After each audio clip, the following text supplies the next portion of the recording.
Coming up on this episode of Nintendo Cartridge Society, we fast travel into your earbuds for the low price of $24.99. It's dangerous to go alone, so the Nintendo Cartridge Society goes with you.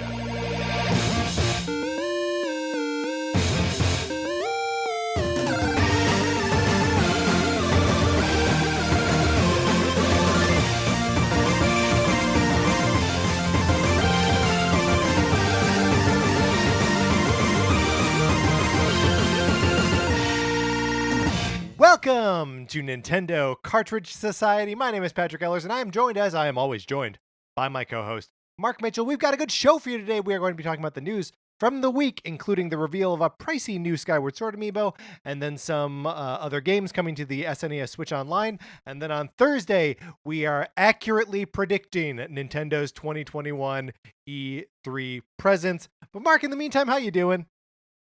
I'm doing good. It's a little bit difficult for me to believe that an E3 is actually happening in some form or another. E3 is actually happening in just a few weeks. Did you see that they were taking registration for press for the thing? I have to be completely honest. It's wild. I don't understand what E3 is this year. I No don't one understand seems if you are signing up, what are you signing up for? Is it exclusive access to question mark to PDFs? I don't know. I don't know where you're getting. Yeah, or streaming video or something. And it's what I'm always in E3 for. Look, I do like walking around the show floor. I like putting hands on games. That's all very fun. But in absence of a physical material presence, I just want to see a Nintendo Direct, and then I want bullet points from other outlets later about everything else. Are you getting nervous at all? I know we're still at the top of the show, but are you getting nervous at all that we haven't heard anything about Nintendo's E3 presentation? Mark, I worry about everything, panic about nothing.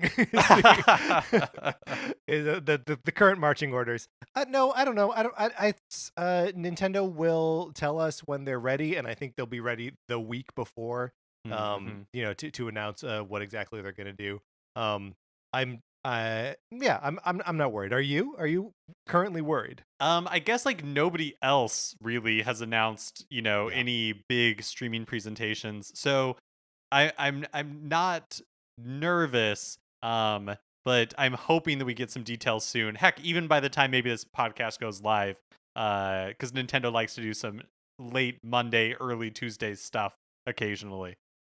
Speaking of late Monday, early Tuesday stuff, my copy of Sonic Forces, would you like to borrow it? You can certainly try. All you got to do is email us at Nintendo Cartridge Society at gmail.com. And give us a mailing address where we can send you my copy of Sonic Forces. There is one thing you do have to look out for. There's not always a copy of Sonic Forces in my copy of Sonic Forces. Sometimes it's a copy of Untitled Goose Game. And you can't request one or the other. It's just something that happens. It happens to you. The program is, of course, perfect. So whichever one you get, you were meant to get. I don't have any control over it. You don't have any control over it. We all bow to the will of the goose. And that's just what it is. The other thing you can do is you can leave us a 5-star review on Apple Podcasts or wherever you get your podcasts. It helps us a bunch. It helps us because people are better able to find our show. It helps us because it makes us feel good about ourselves. You are spreading cheer in the world by leaving us a 5-star review on Apple Podcasts, and we appreciate it a bunch. It is not only something that helps people find the show, but it helps them find it and see that it's good. Oh, yeah. Because look, that's an important point. That's a very important point. It's something I don't think we've ever said before.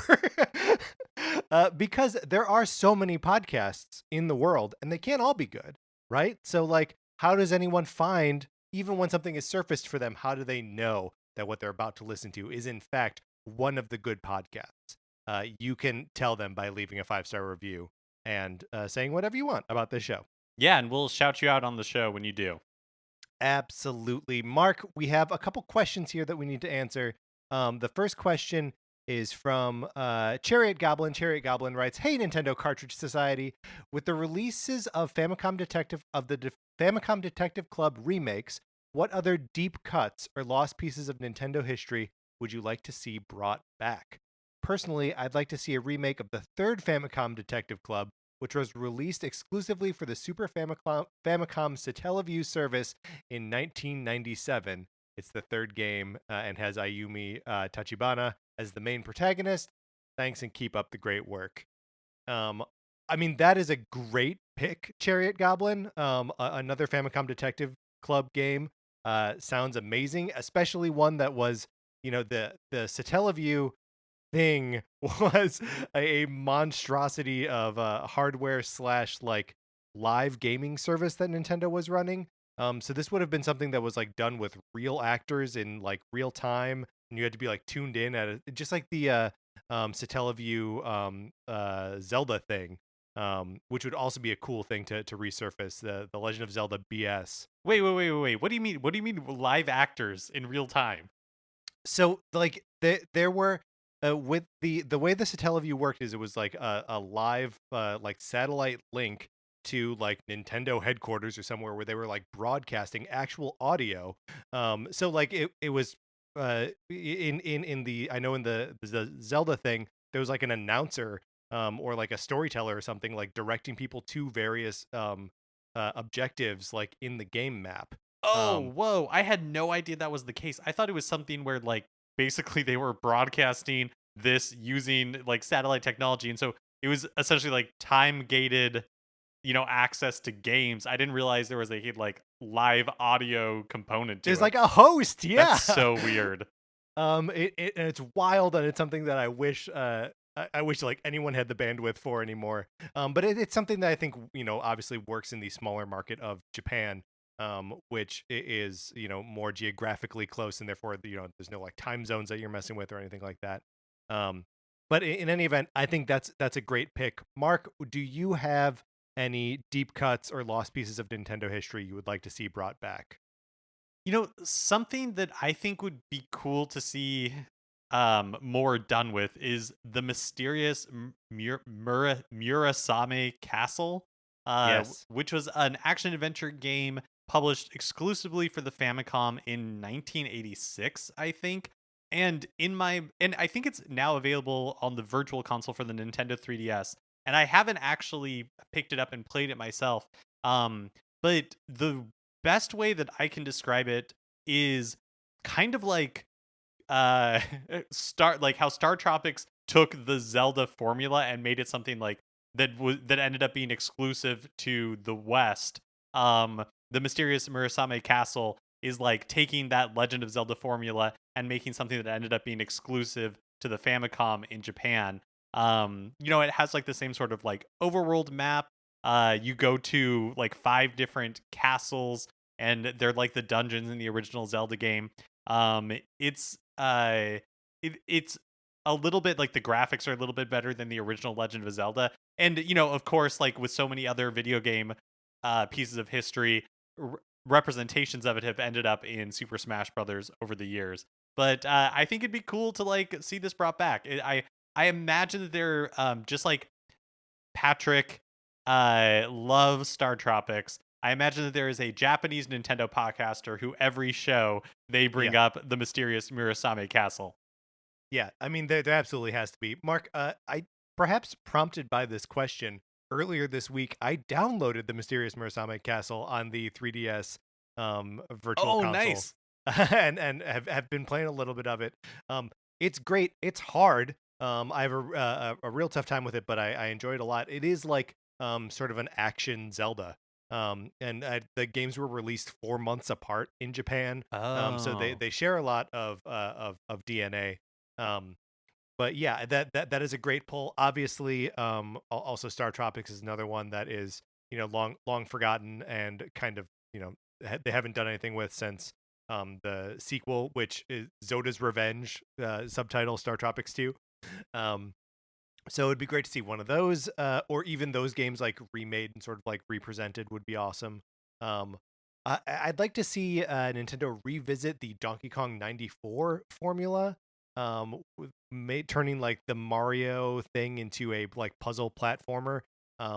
That's really cool and like not really repeated like the series kind of like turned into the Mario versus Donkey Kong series, which is more like Lemmingsy, but it's something that's like more sort of like hands-on puzzle platform would be super cool. Yeah, for me, those are like the two big ones that I'd like to see come back. Yeah, those are good pulls.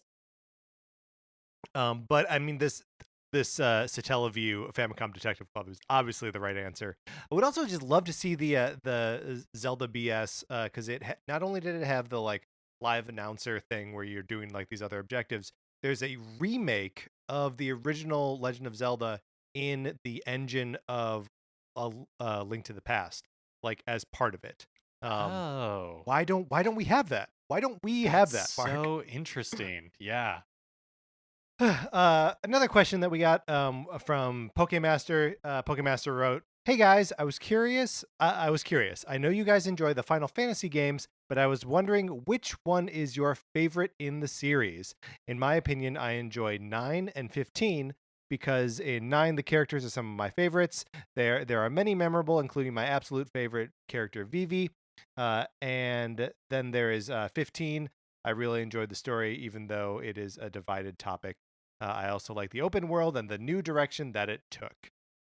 Mark, what is your favorite Final Fantasy game? Now, also, I don't know if it's fair that we have to come up with one favorite Pokemaster when you gave us two. So, but we'll we'll figure it out. I haven't played 15. And so, this is a tough. This is tough. Yeah. I think. Oh man, I think I'm gonna go with 9 as well, but it's really hard for me to choose between 9 and 6. But I think I'm Yeah. gonna go with 9, even though I have to admit, and I think I've talked about this in the past on the show, and Patrick, you've chastised me for it as well. I don't get the Vivi love, and I know that people do, but I find that the character supremely annoying. But I do He really is like an 9. animated doll who contemplates his own mortality when he discovers that there are millions out there like him. It's heartbreaking, Mark. Yeah, I liked it better when his name was Buzz Lightyear. Whoa. Yeah, okay. Well, Mark, it's okay that you have to choose between 9 and 6 because for me the answer is 6 slash Final Fantasy 3. I love the fact that the world ends during the gameplay. The cast of characters is amazing. I love that game, but I have a hard time also choosing between. I feel like I'm boring. I feel like I have the boring answer of I like 4, 6, 7, and 9. Like they're just all great games. But for me, like 6 kind of edges them out, and also maybe because I was 13 when that game came out, could Yeah, also be it. yeah, it could also be it. And I feel like I came to 7 later. Like I didn't play it when it was initially released. So Hmm. I think that maybe like I had already played like 9 and 10 by the time that I like went back and played 7. So I think that has something to do with like the way that I view 7. Um but it's interesting. For me, I feel like 9 is the kind of like the end of what I think of as like Final Fantasy in my mind. Yeah. And like 10, 12, 13, those to me feel like something completely different that like have the Final Fantasy name. Like I really like 10, I really like 12. But it's just not like the same thing to me. Like 9 is the SNES games that I love in like that 32-bit Yeah. fidelity, and it's kind of like the perfect like end note for how I think of Final Fantasy in that era. Yeah, it's sort of the last time for me that the Final Fantasy games feel even remotely Dragon Questy. Yeah, totally. That they're willing to embrace the sort of like cute side of like a fantasy RPG. Um which, 8 strays pretty far from and 7 is still sort of like leaving, but like 6, 5, 4, all of those still have like that very like if not chibi, at least like kind of anime style.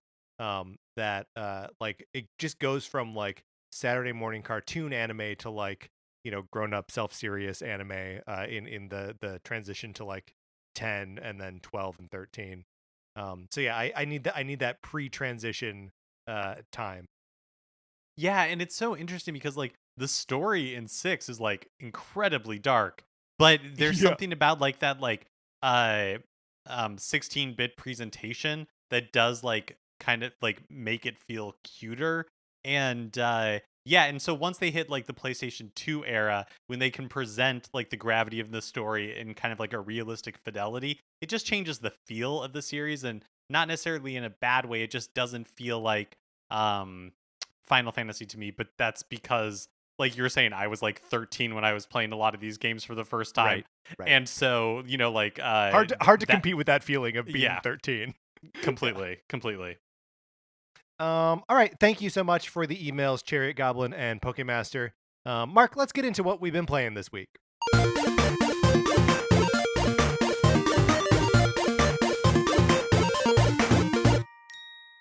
Mark and I are both playing the Famicom Detective Club games. I know we both finished The Missing Heir last week. Mark, have you picked up / have you started playing The Girl Who Stands Behind yet?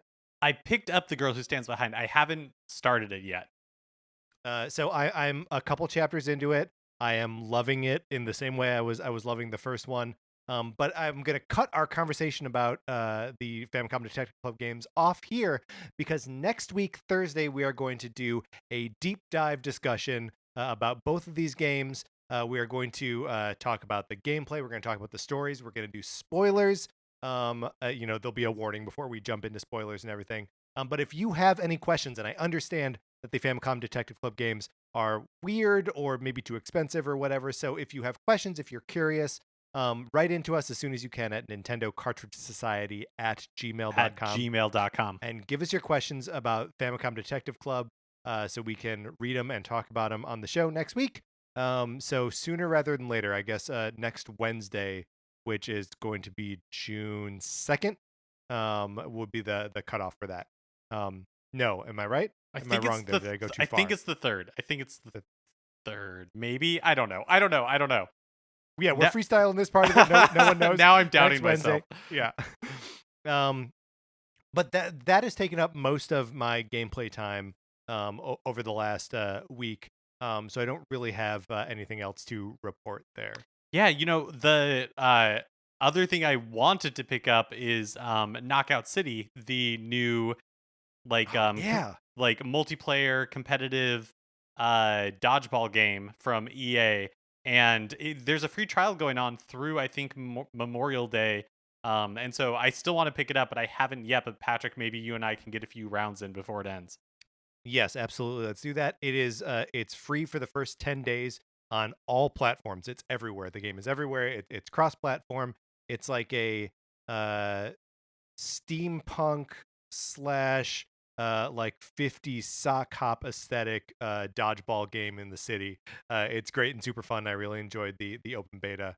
And yeah, I want to get in there and play some rounds, throw some balls.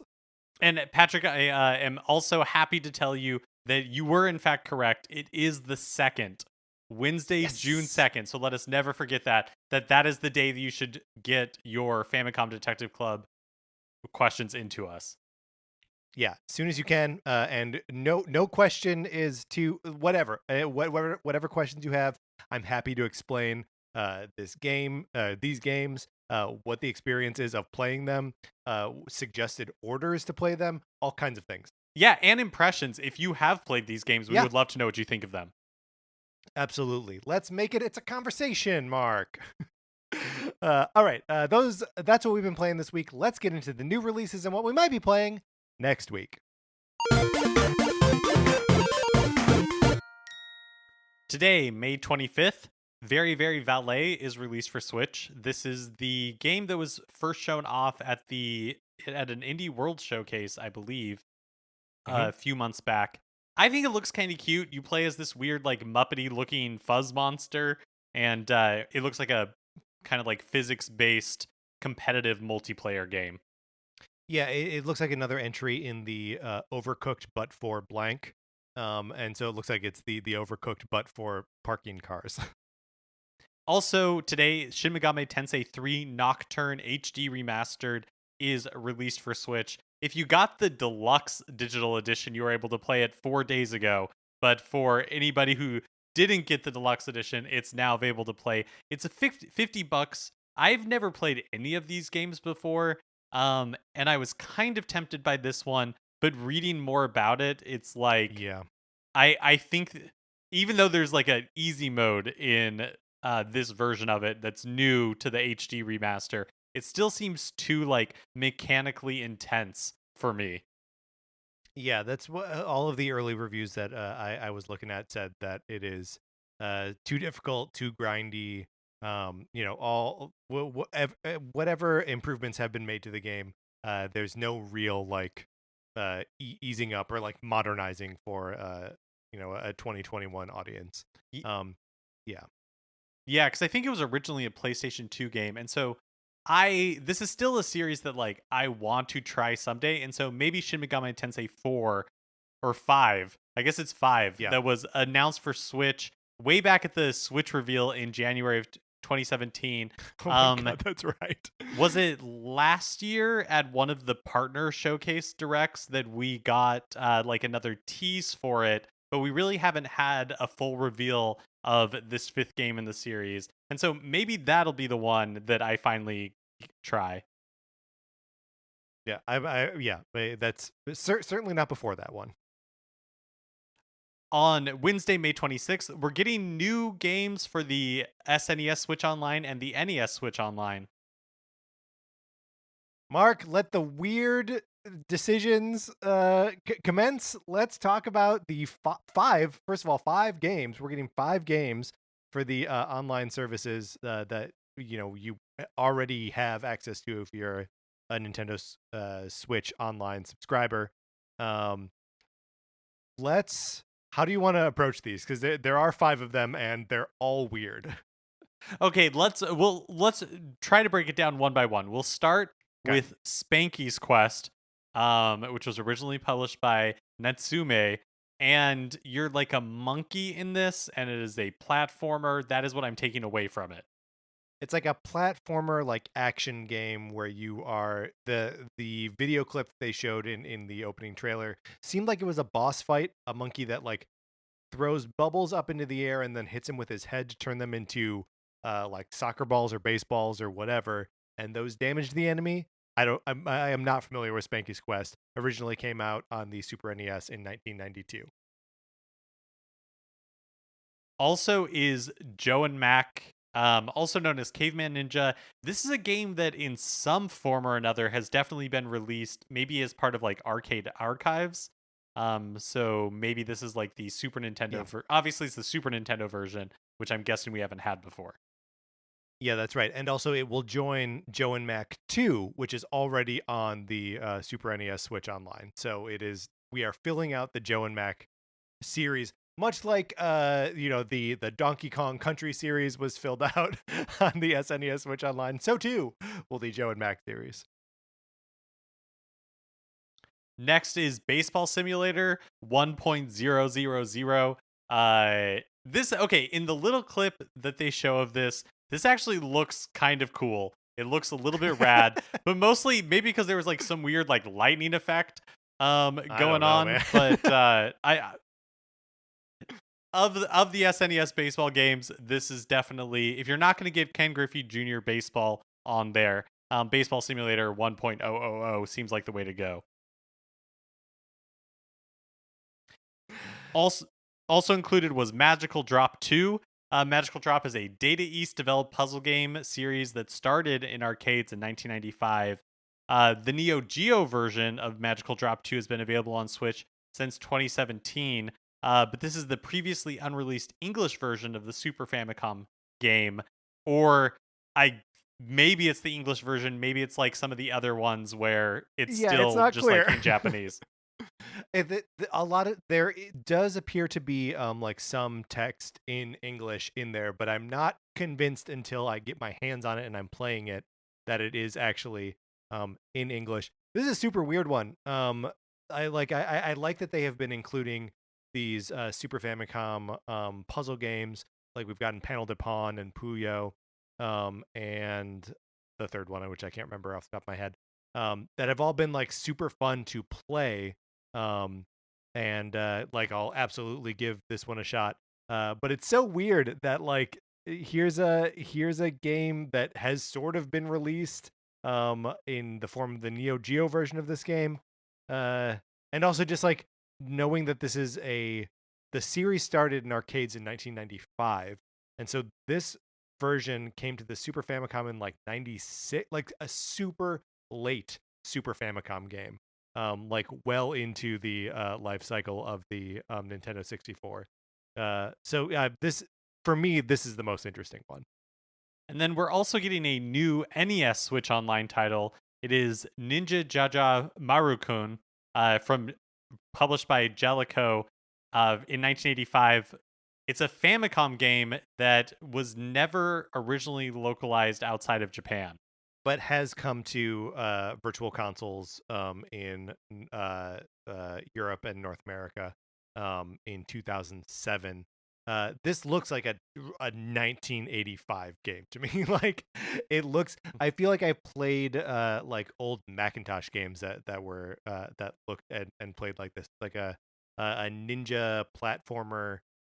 It scrolls back and forth, but and still sort of like a single screen mentality, right? Like you're not actually like adventuring somewhere. It's all just sort of like Donkey Kongy, like puzzly. Yeah, I mean, I feel like anytime that these are getting announced, we kind of have a similar conversation where it's like, what is the deal with this combination of games? Like, how did these get picked? Why are these the ones that are showing up? Like I'm of two minds. One where it's like, of course I want like a new, like I want N64 games, or I want GameCube games, or I want Game Boy games or something like that on part of Switch Online.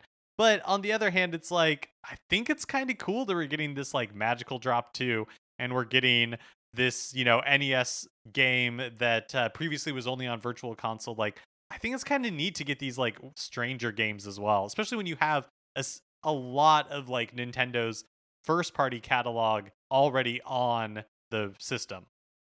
Yeah, I mean the one thing that I feel like this is missing is the star title. Like I feel like in the past we've gotten like uh one weirdo title, one star, like a Donkey Kong Country game, and then like two other like kind of shovelly, whatever kind of games. And in this one we've got like two weirdo games, and then like three kind of garbage ones. But yeah, I mean it just as previous releases. I find this all very interesting. I will give them all a shot because why not? I already pay for it. Of course, Japan is not getting all of these titles. Japan isn't getting Spanky's Quest, and they're not getting Baseball Simulator 1.000.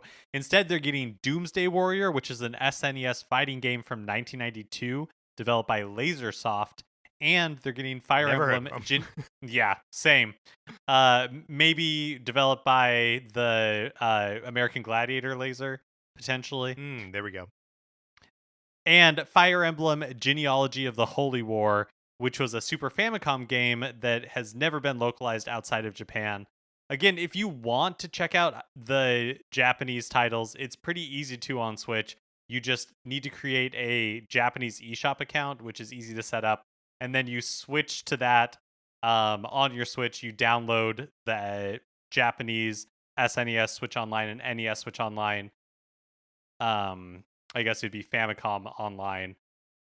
Yes. Apps. And then you can and then you can go back to your English account and like access this library anytime you want.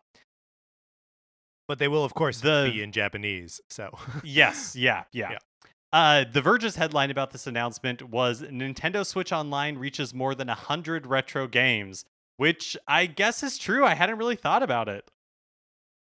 Yeah, it's wild. We are now at 104 games, and I was initially suspicious. I was like, 104? Are we counting some of those SP versions of games on the NES Switch Online? And no, there are 104 separate games plus 15 SP versions. And I did a breakdown. Mark, I broke it all down so that we know exactly how much of everything we have.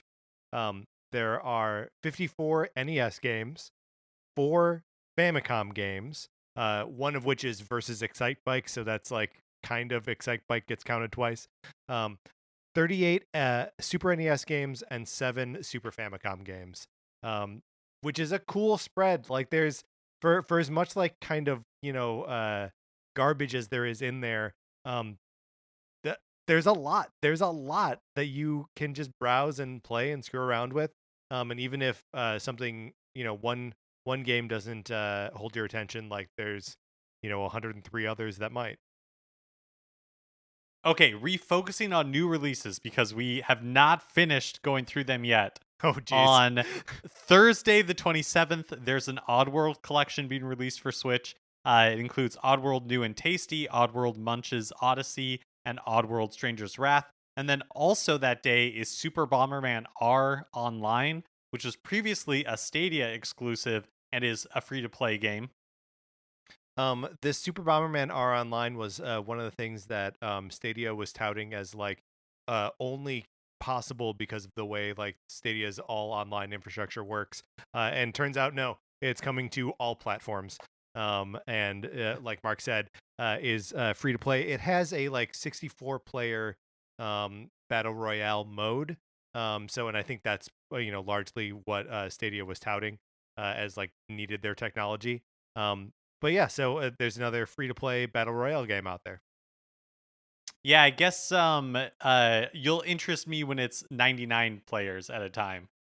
Yeah, that's right. Except no substitutions. And then on Friday, May 28th, World's End Club is released for Switch, which we saw this also, I think, in a Indie World showcase, and it looked kind of interesting. Yeah, I mean, mostly it's just cool to see these games, the Indie World Showcase games, actually come to fruition. I feel like so frequently there are like those games that get announced, and then we're like, when is Skatebird coming out? And it's just neat to see both World's End Club and the Very Very Valet actually hit the platform. Okay, Mark, those are the new releases. Let's close this out. Now it is time for a regular segment on our show. It is time for 433. In 1952, American composer John Cage wrote a piece called 433, wherein a performer or group of performers didn't play their instruments for 4 minutes and 33 seconds. For the purposes of this show, our instruments are talking about Nintendo. So, for the duration of one performance of 433, Mark and I will talk about something not at all Nintendo related, thus fulfilling the contract of the piece. Our topic today comes from Dominic for our 433 episode. The prompt is just breakfast foods. Mark, do you like breakfast foods?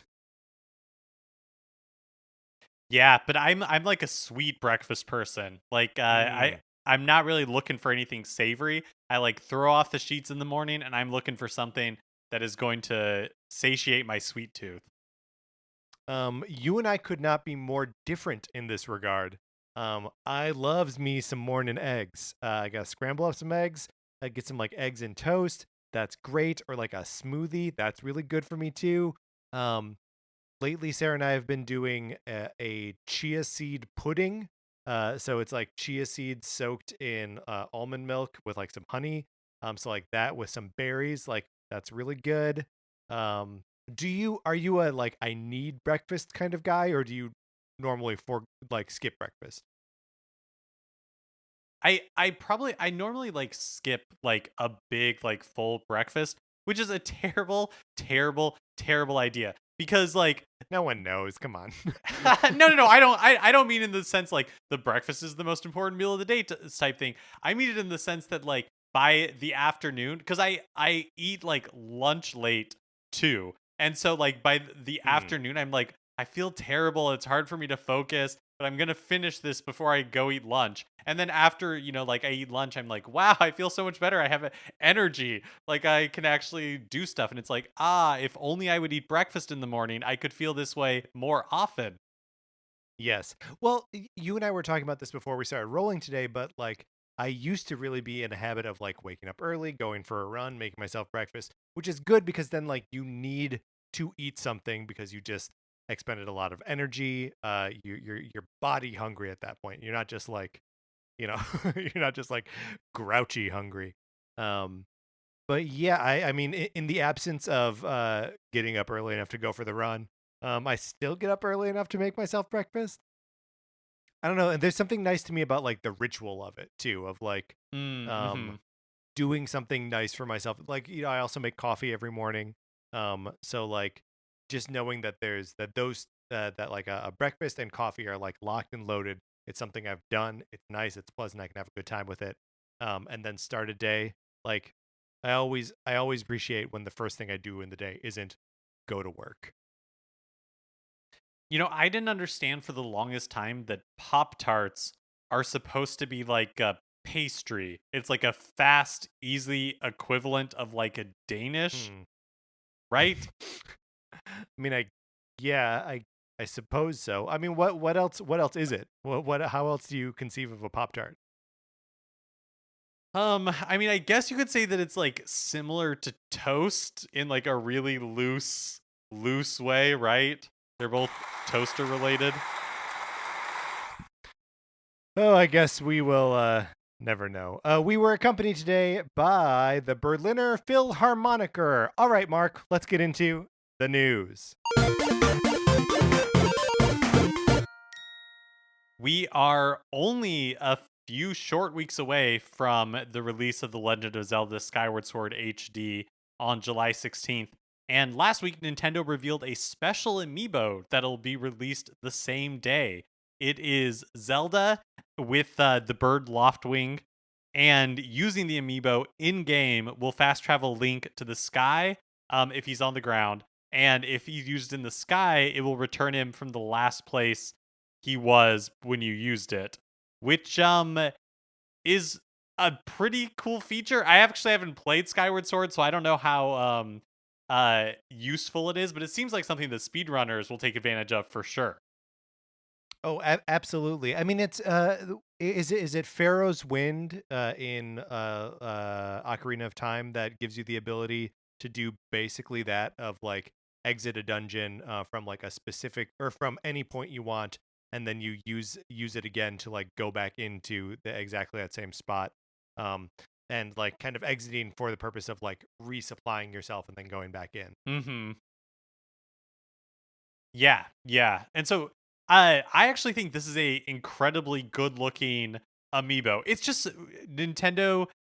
It's interesting how they're treating amiibo. Like, I don't know when they decide something's going to get an amiibo, but this is probably one of the better looking ones ever. I think it's really cool. Yeah, and like way cooler than remember when they were doing the like all the Zelda amiibo for like all of the games. Mm-hmm. And they did one for Skyward Sword that's like just Link. And it's like, what the heck? You've got so many amiibos that are just Link. Like they're all just Link. With the Yeah. exception of the Wind Waker ones where there is a Wind Waker Link and a Zelda together. But it's like why it's amazing that they didn't do that on the first go round with this. And I'm glad to see something weirder with the loft wing that's like nuzzling up to Zelda. It's so cool. Yeah, and I feel like when they've had like two characters before, like for Banjo and Kazooie, like it is just kind of like one character, but this feels like two like full size Yeah. amiibo characters sharing one base. It's $25, which I guess I actually haven't paid attention to how much amiibo were in the past, so I'm assuming that's a premium, but I actually don't know for sure. Yeah, it's on the high side. They the Amiibo started in the like $13-14 range and have been kind of creeping up ever since. But I don't think that like normal Amiibo have really crossed the $20 barrier before. Obviously, like packs that include multiples. I think back in the day I got the Rob the Robot, Mr. Game and Watch, and the Pac-Man. Was he the third one of like the classic gaming series? I think I got those for $25. I think for the same price as this, but it might have been $35. Now that I'm thinking about it, it's probably $35. But regardless, it is a little bit of a premium. And then no surprise. Or I guess it was a surprise that it was this much. Because it did. This was not the price was not listed on the video revealing the amiibo. The price was only listed on pre-orders when they became available on Best Buy and GameStop and Amazon and all that, which have all, of course, promptly sold out. So I'm seeing them already resell for like $60-$70. Wow. Which is what that is. I'm sure there will be more actually available on the 16th, on July 16th. But yeah, as of right now, it's turned into one of those dumb Nintendo collectible things, which of course I have a pre-order for. It is cool looking. I think it's a very cool looking amiibo, and having that added functionality I think is kind of neat. Yeah, I mean it's I know that there is some like tension over whether that functionality should just be built into the game as it is, that you wouldn't need to use an additional $25 piece of plastic in order to access it. But I don't know. I think the dungeons in Skyward Sword are designed for you not to be able to travel back to the sky at any time. So it shouldn't be too much of an inconvenience to play the game the way it was designed. But I get the frustration of like knowing there's a feature in the game and not being able to unlock it without the amiibo. I also understand the frustration of having an amiibo and having it not do anything cool. So I don't know. I don't know if there's any winning for Nintendo in how they announce amiibo functionality here or in the future. Yeah, I guess I'll kind of like I have to withhold judgment because I've never played Skyward Sword before, and so I don't really have any idea like if this feature is like really needed, like if it's a quality of life feature that like should be available to everybody, or if it's just like the Wolf Link amiibo in Breath of the Wild where it's like it is an added bonus, but you don't necessarily miss out if you don't have it. Oh, I love my Wolf Link amiibo. Again, I record. I put my phone on top of him every time we record, and he's just so handsome. I love him. He's got 18 hearts. He's the best. We got some details about the DLC packs coming to Hyrule Warriors: Age of Calamity, which I could have sworn that like we knew this before, but it turns out that previously they just told us it was coming with some vague details, and now we actually have the details on what are going to be released in each pack. Yeah. And maybe even like pack it's one pack that you buy for $19.99, and then it comes out in two waves, and then there's also a purchase bonus, which is available on May 28th, which is just the prototype ancient gear and a short sword for Link. So it's a costume and a weapon for Link. But I think that's all very funny of like purchase bonus. It's like, no, it's just part of the content you're buying. There's no other way to get it. And then Wave 1 in June includes an added playable character, which singular, just one. Which so it's interesting to me. Okay, actually let me run this down first. So added playable character, new challenges in the Royal Ancient Lab, and added weapon types, parentheses action styles, and then newly added challenging enemies. So they're not like delineating who the added playable character is yet. Is that right? Just that one is coming? So yeah, they are not specifying who the added character is, and they're also sort of tiptoeing around what was teased before when the DLC packs were originally announced, or the pack was originally announced, that it was going to include an expanded roster, which sort of gives the impression that there's going to be more than one additional character. And we may see that actually come true in the second wave of DLC in November. But in June, there's just one added playable character, so it feels a little on the slimy side. But what are you gonna do? And then Wave 2, which is coming in November, includes newly added character vignettes, newly added stages, an expanded roster, so at least one more new character, presumably, and then new battle skills for existing characters. So it kind of seems like Wave 2 is maybe the meatier one, with added stages, but hard to tell. To your point about it feeling a little slimy, like I feel like these expansion pass things it's always complicated because they're like, you can give us your money now if you want, but we don't actually Right. tell you exactly what's coming until later. And it's so easy. Like, I have definitely done it before where it's so easy to get caught up in like the excitement of it that you're like, yeah, I'm going to pay for it right now. And then later you kind of end up regretting it. Well, especially when Wave 1 is in June. June is next week. Like, tell us who this character is. Like, this is them detailing the new content. It's like, come on, out with it. I'm also, I wrote this in our notes here, and I don't really know how to approach it. But they use the words new, newly added, and added, what appear to be interchangeably, but I'm not sure if they're like new challenges in the Royal Ancient Lab. Okay, here are new challenges. But then there are also parts where it says newly added challenging enemies. So is that just that they want you to know that they're not like inventing a new enemy? It's just one that wasn't in this game before? Why are they saying that? Why newly added? What does that mean? Oh yeah, that's really weird. Or does it mean that like it's not? Yeah, that's really weird. Newly added challenging enemies. Is it like not going to be a new enemy type? And that's what they're saying is it's like it's not a new enemy type. It's that we're adding like we're placing new enemies and they are going to be more challenging. I don't know. It's not clear because newly added also applies to in Wave 2 newly added character vignettes. So there weren't these character vignettes before, but there were some character vignettes, and maybe they're character vignettes from somewhere else because they're not saying new character vignettes. They're saying newly. I can't parse this language, Mark. Maybe we are. Maybe we are reading too much into it, and it's just the copywriter who got bored with just was looking for inventive ways to say like new and additional, and so they were like newly added. I haven't used that before.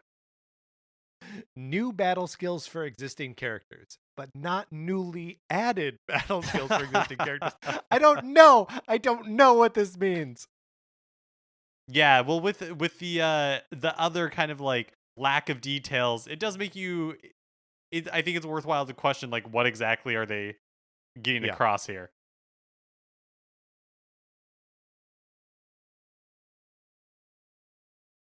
Okay, now E3 is just a few weeks away, like we said at the beginning, and I think it is time for us to dive into some E3 rumors before we get Oh, into boy. our predictions on Wednesday.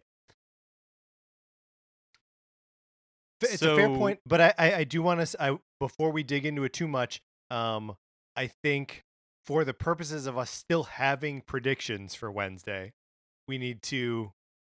No, maybe it'll be okay. Maybe we can comment on this all we want, and we'll have different predictions. I think that's fine. Yeah, we can feel it out. We can feel it out. Yeah, We can all right, see all right. how we can see how it goes. But here's Things a, get like dicey. Just say the word. I'll pull the ripcord. We'll get out of there real fast. So here's kind of like a roundup of various rumors that have been making its way around the web the past couple of weeks. So for me, the one that stands out the most is about a week ago, Nintendo Life posted a report from an anonymous but reportedly reliable source telling them that a new Donkey Kong game is in production at EAD Tokyo, which is the same development team as like Mario Odyssey, Captain Toad Treasure Tracker, and other titles. This was backed up by Donkey Kong fan site DK Vine, who has been reporting for a few years now that Nintendo brought Donkey Kong back in-house. And then other sources of various reputations have chimed in as well. There's not necessarily a ton that we know concrete about this. Like, it's unknown what type of game it is. Some reports are saying, like, for sure it's 2D. Others are saying it's like maybe 2.5D, it's 3D, maybe it's a mix. So reports are all over the place. It's also maybe related to Donkey Kong's 40th anniversary, but that could also just be completely coincidental. Like, I'm not sure Nintendo cares or wants to celebrate Donkey Kong's 40th anniversary.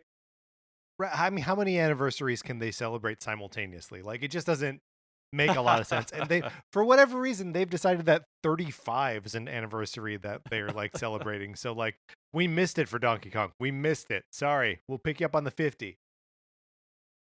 DK Vine, they have a 3-hour podcast episode where they discuss Jesus. what they know about why the new game is being made by EAD and the various false starts Donkey Kong has had since Tropical Freeze first released. I listened to it on 1.5 speed, and it was interesting to get the kind of like general story. According to DK Vine, like Nintendo has wanted to do something with Donkey Kong, and like Retro was working on one for a while that got canceled. Another like third party was working on one that also got canceled because Nintendo decided that they wanted to bring it in-house. Part of that is, again, according to DK Vine, Shigeru Miyamoto has always had like a really soft spot for Donkey Kong, and there are a lot of newer developers at Nintendo of Japan who grew up like loving Donkey Kong, loving the Donkey Kong Country games, and Donkey Kong has kind of been a franchise without a permanent home for some time now. And so I think the idea is that they wanted to bring it back in-house, and kind of create a game that honors the games that they love. So the rumors are saying that it's not like going to be titled Donkey Kong Country, but it is going to be in that same spirit.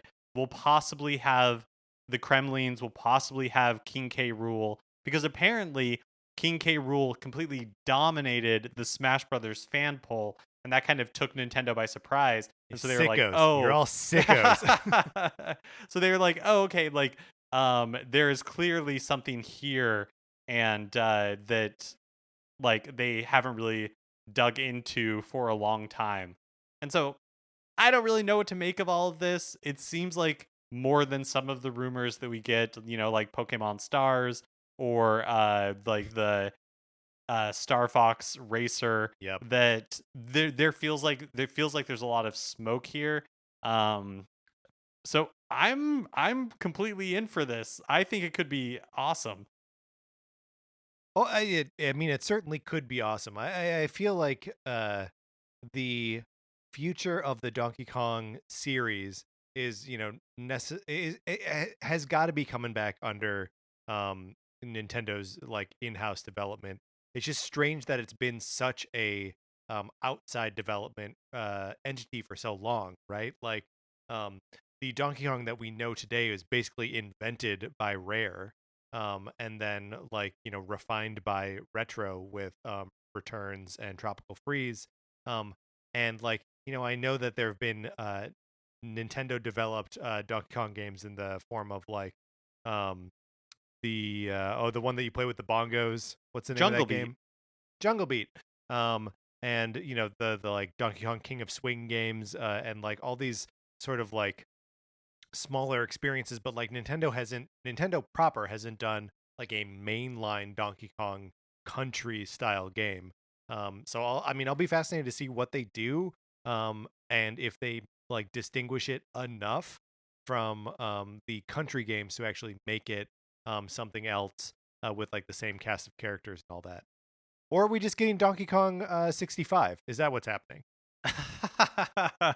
Donkey Kong 128. Well, it's interesting that you bring up Jungle Beat, because that of course was developed by what is now EAD Tokyo, and that Right. is the game that they developed right before they got moved to working on the Mario mainline series, and they followed it up with Super Mario Galaxy.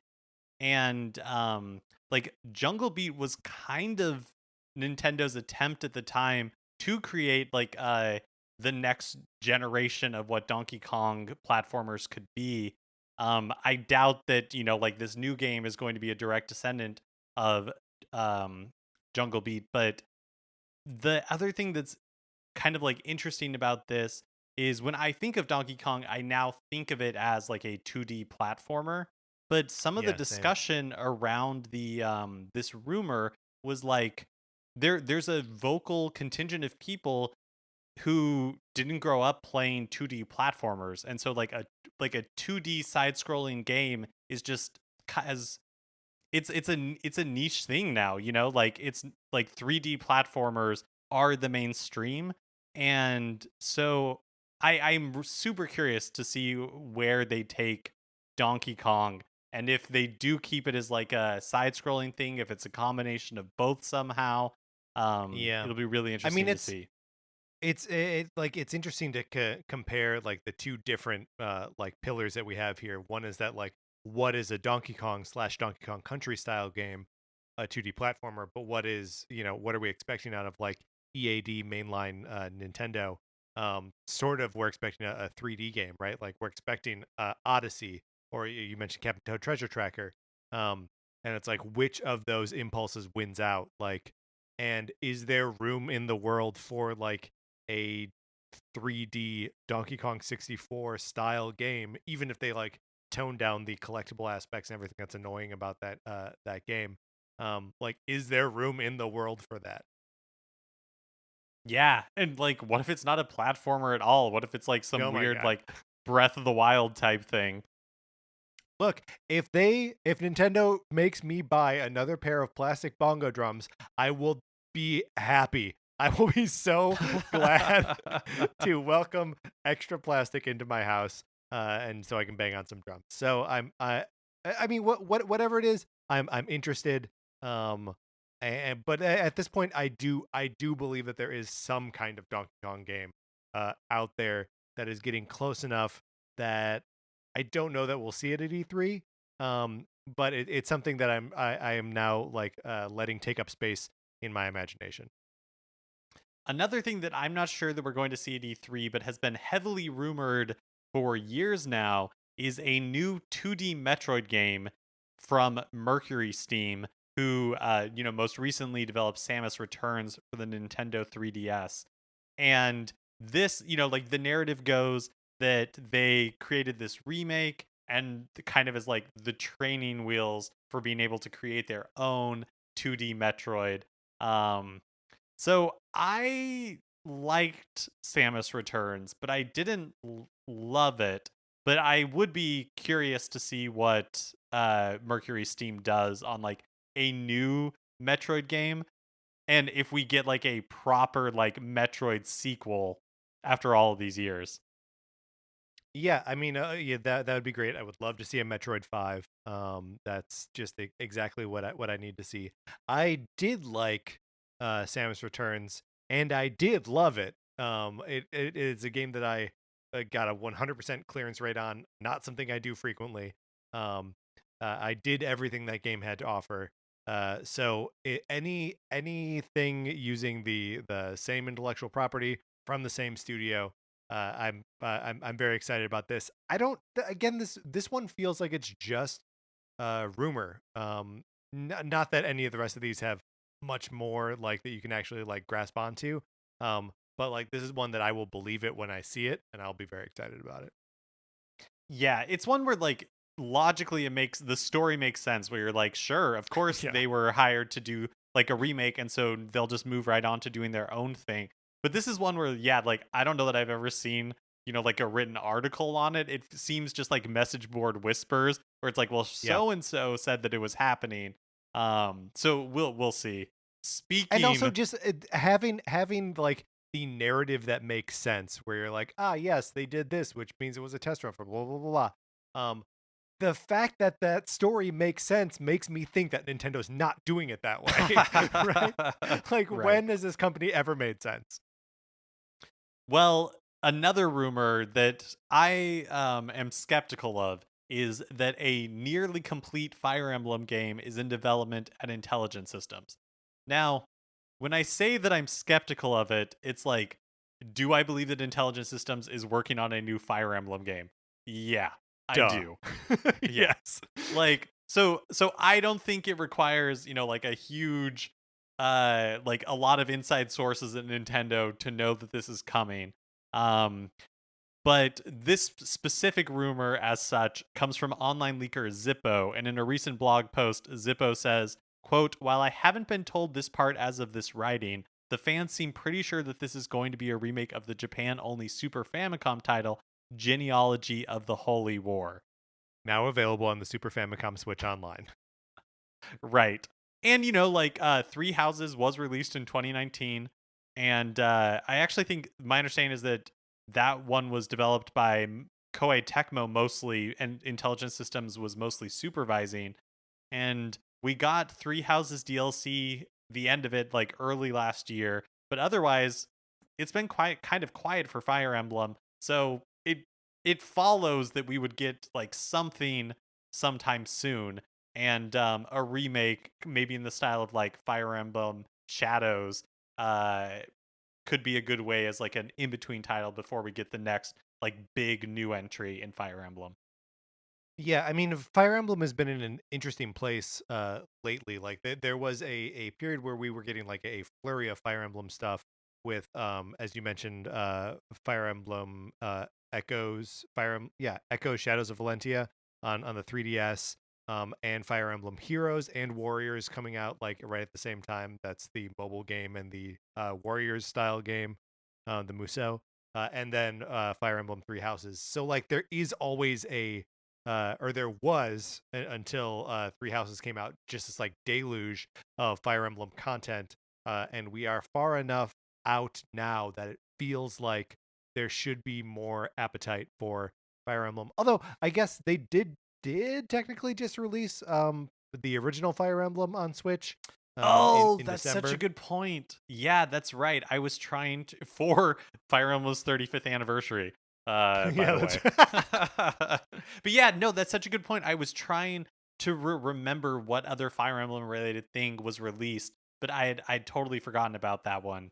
So yeah, I mean, I guess Fire Emblem has been kept in the like gamer consciousness, but it does seem like we're due for something else at this point.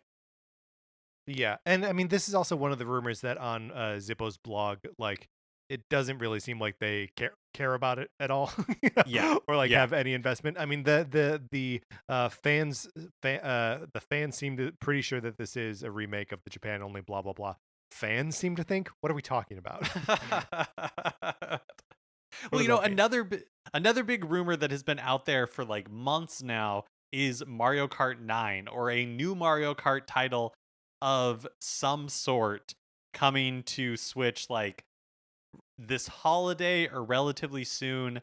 I, for whatever reason, am so skeptical that there is going to be a new way Mario Kart as we know it, when like Mario Kart 8 Deluxe continues to sell like 10 million copies every year. Why bother releasing a new one? It's the best-selling game on Switch. I don't know. Well, I would love it, and I would buy it. It's just gonna cannibalize the Mario Kart 8. As long as people are buying new Switches, they're gonna buy new Mario Kart 8 Deluxes. So crowding the market with another entry in the series doesn't make any sense outside of I would love it. And then, some other stuff that is out there is like Wind Waker HD and Twilight Princess HD being brought to Switch to kind of like complete those HD bundles. That one, like, again, we heard it around the same time that Skyward Sword HD was announced, and I would believe it. Like, it would make sense. Those are kind of the two big titles that are Wii U exclusives that would make a ton of sense to show up on Switch eventually. And so, like, I believe it. I believe that those are coming at some point.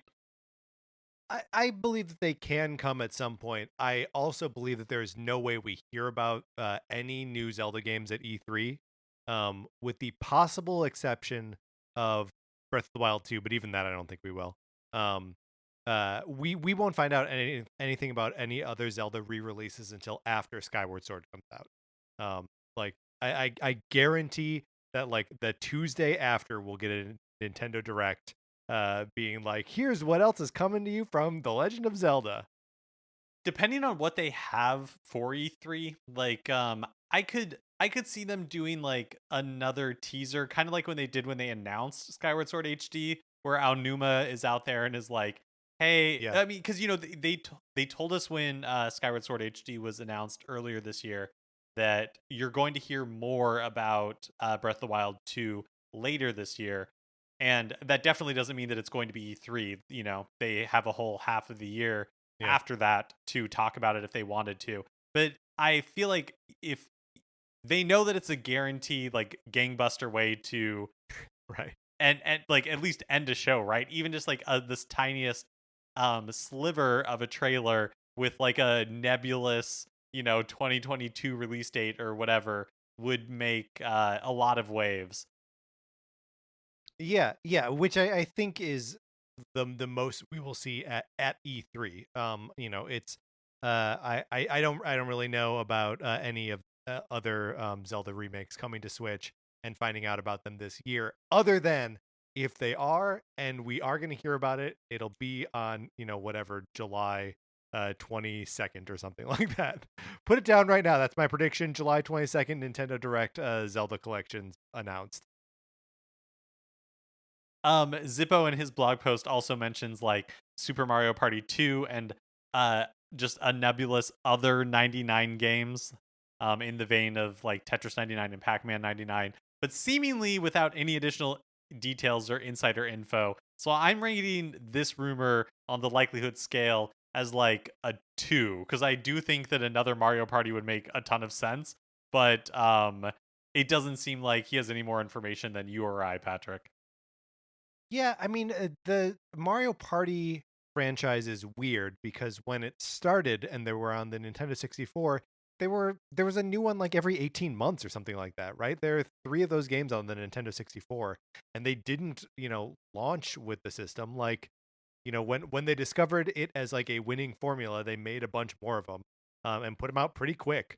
Um, and I know Super Mario Party sold pretty well, and they just updated it with like the newer online features. Um, but like, I don't know. I feel like they're further away from a sequel to that than anyone thinks they are. And as far as other 99 games go, I feel like, yeah, but not right away. Like, we just had Pac-Man. Like, it'll probably be another year before we hear about another 99 game. Yeah, totally. Like I just don't think it takes really any insider information to be like, hey, there's going to be another Mario Party and probably some other 99 games at some point. Yeah, yeah, that's right. Finally, don't forget that there's a Dragon Quest live stream tomorrow night at 8:30 p.m. Pacific time, and also there's the Monster Hunter digital event tomorrow morning at 7 a.m. Pacific time, where they're going to give an update on the DLC for Monster Hunter Rise, and then also some more details on Monster Hunter Stories 2, which is coming next month. Is that right? Uh, yeah, I don't remember. June sounds right though. Yeah, it's interesting that Capcom is on this like very kind of aggressive cadence of update videos about Monster Hunter Rise, and then sort of just subsequently stories as well that like it gets just sort of like tacked on there. And again, this is part of like being in the initial like worldwide release of a Monster Hunter game that is not common in the West. Normally, Monster Hunter games come to us after they've already been post-launch developed in Japan for like a while. Yeah, maybe we're just finally getting that. But Mark, enough of that. Dragon Quest. Are you excited for this Dragon Quest thing? I am. I'm cautiously optimistic. I don't want to get my hopes up Yeah. that we're going to see anything about like Dragon Quest 12, but the even a but even a remake. Honestly, if we got a remake of 9, I would be so happy because that was my first Dragon Quest game, and I love that game. And I think a remake, because like online features played a big part in that game, and so Yeah. having that on like a more modern online system would be amazing. Also, I did want to follow up and say that I was incorrect, and Monster Hunter Stories 2 comes out on July 9th, so it is July. Okay. All right. So that that July 9th is Monster Hunter Stories 2. July 16th is Skyward Sword. And of course, July 22nd is when we find out about the other Zelda HD collections that are coming to Switch. Calling my shot, Mark. I'm calling my shot. All right. That's the news. Let's close this out. All right, that's going to do it for this episode of Nintendo Cartridge Society. Remember, please rate, review, and follow us on Apple Podcasts. If you like the episode, you can share it on Facebook or Twitter or wherever you share stuff. It helps us out a lot when you do that. And if you just be like, hey, I was listening to this, I thought it was fun, or, whatever, like, personalize it. I think it would. I don't know. Is this good advice? I don't know how to use social media. But even though I don't, you can follow us on Twitter. I'm at Patrick_Ellers. Mark is at MKE Mitchell, and the show is at In Cart Society. We also have a Facebook page, which is just Nintendo Cartridge Society. Olivia Duncan made our logo. Our theme music is provided by 8-Bit Betty. You can get more of his music by going to 8bitbetty.com or by listening right now. For my co-host, Mark Mitchell, this is Patrick Eller saying, and there'll probably be a Super Mario Party 3 at some point, too. And thank you for listening.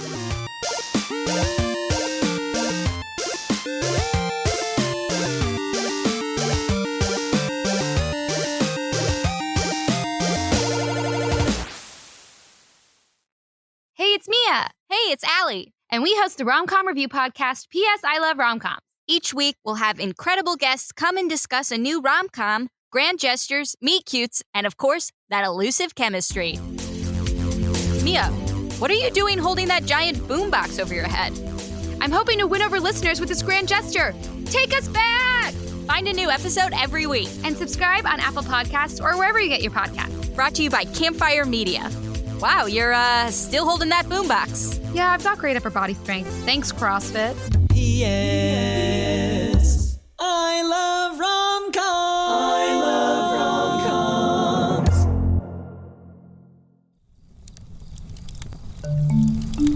Campfire.